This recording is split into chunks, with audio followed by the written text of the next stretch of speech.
Hello, this screencast is going to show you how to download the Google Cast for Education app and how to set up the settings. If you are in a tab in Chrome and Google the Chrome Web Store, it'll be your first link. And inside the web store, you're going to search for Google Cast for Education. It'll be the first app that shows up right here, and we're going to add it to Chrome. It's going to ask for some permissions. We're going to say yes.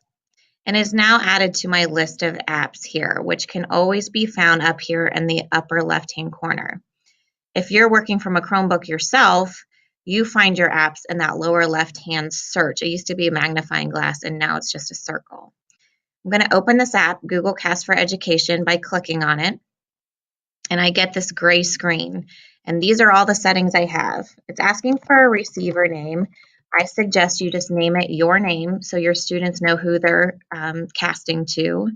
These two settings are great. I'm going to leave them. This setting I leave off because it just leaves my background back here gray. You could change it to an image from the web.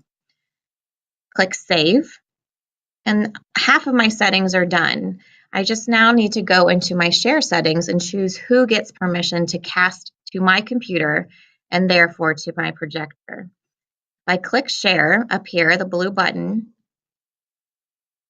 and let it load, if I click in here, you'll notice my Google Classrooms automatically come up for me to choose.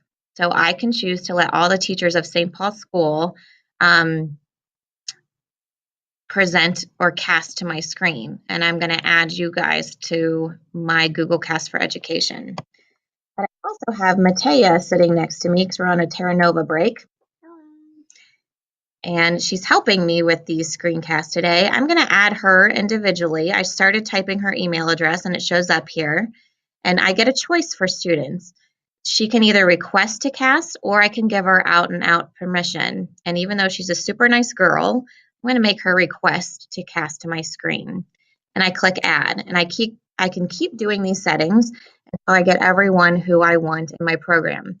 You can always come back and change, edit, and add students and click save. And now we're ready to have students cast to our screen.